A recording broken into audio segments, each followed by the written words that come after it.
August 16తో Visakhapatnam airport రాకపోకలు ముగుస్తున్నాయి.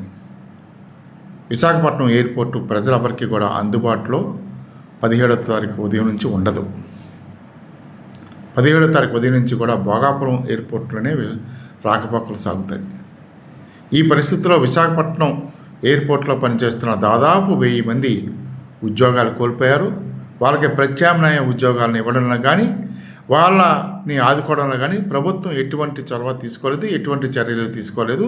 కనీసం వాళ్ళకి నష్టపరిహారాన్ని, అంటే వాళ్ళ జీవితకాలం పనిచేస్తే వాళ్ళు 60 ఏళ్ళ వరకు పనిచేస్తే వచ్చే జీతాలని కనీసం జిఎంఆర్ చేత ఇప్పించుంటే బాగుండేది. అది కూడా చేయలేదు. ఆ కార్మికులు ఎలా బతుకుతారు అన్నది కూడా ఆలోచించలేదు. వాళ్ళ కుటుంబాలు ఎలా జరుగుతాయన్నది కూడా ఆలోచించలేదు. అంటే ప్రజలు మనోభావాలను ఏమాత్రం పరిగణలోకి తీసుకోకుండా అర్ధాంతరంగా విశాఖపట్నం ఎయిర్పోర్ట్ని మూసేయడం, దాన్ని ఆగస్టు 17 దుర్దినంగానే భావిస్తున్నారు విశాఖపట్నం ప్రజలు. 17 నుంచి కూడా విశాఖపట్నంలో నుంచి ప్రయాణించే విమాన ప్రయాణికులందరికీ కూడా కష్టాలు మొదలవుతున్నాయి. ఈ కష్టాలు ఏ విధంగా ఉంటాయో 17వ తారీఖు ఉదయం నుంచి మనందరం కూడా చూడొచ్చు. నాయకులకి ఏముంది, స్పెషల్ ఫ్లైట్లో వస్తారు, వాళ్ళకేమో బల్బు కారులో తిరుగుతారు, వాళ్ళకి దూరాలు భారాలతో ఏం సంబంధం లేదు. అవసరమైతే హెలికాప్టర్లు కూడా పెట్టుకుంటారు. అదంతా కూడా ప్రజల సొమ్మే కదా. కానీ ప్రజలు ఏమైపోతారు అన్నది ఆలోచించలేదు. పోనీ భోగాపురం ఎయిర్పోర్ట్లో కొత్త ఫ్లైట్లు ఏమైనా వచ్చాయా, అంతర్జాతీయ ఫ్లైట్లు ఏమైనా కొత్తగా వచ్చాయా అంటే ఒక ఫ్లైట్ కూడా లేదు.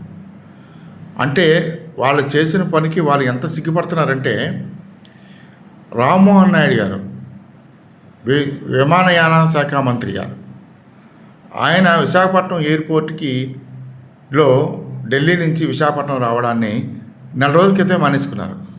ఒకవేళ వస్తే కార్మికులందరూ ఎక్కడ పట్టుకుంటారు, ఎక్కడ నిలదీస్తారు, ఎక్కడ అడుగుతారు అనే భయంతో గుట్టు చప్పుడు కాకుండా ఎయిర్పోర్ట్ అథారిటీ ఆఫ్ ఇండియా వాళ్ళ విమానాల్లో అక్కడికి ఆ భోగాపురం ఎయిర్పోర్ట్లో దిగుతున్నారు.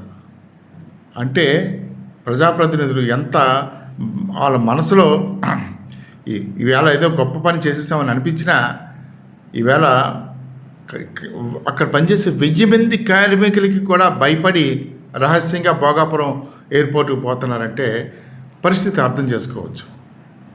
దీన్నే అంచనా వేసుకోవాలి ఇటువంటి పరిస్థితిని. ఇలాగా సీఎం రమేష్ స్పెషల్ ఫ్లైట్ ఓ పక్కేమో పంచదార కొండను మొత్తం గొరిగేసి కోట్ల రూపాయల విలువైన మట్టిని అమ్మేసిన ఆ కడప నుంచి వచ్చిన సీఎం రమేష్ స్పెషల్ ఫ్లైట్లో వచ్చి అదొక వీడియో భోగాపురంలో దిగాడంట. ఎవరికి కావాలి భోగాపురం దిగితే ఏం కావాలి, దిగకపోతే ఏం కావాలి?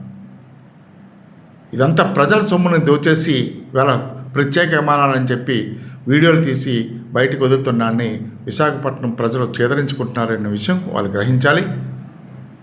ఓ పక్క మైనింగ్ దోపిడీ చేసి మరి అదే సొమ్ముతో స్పెషల్ ఫ్లైట్లో వస్తున్నారంటే వాళ్ళకి ఎంత ధైర్యంతో ఇక్కడ అడుగు పెడుతున్నారు అనేది ప్రజలు గ్రహించాలి.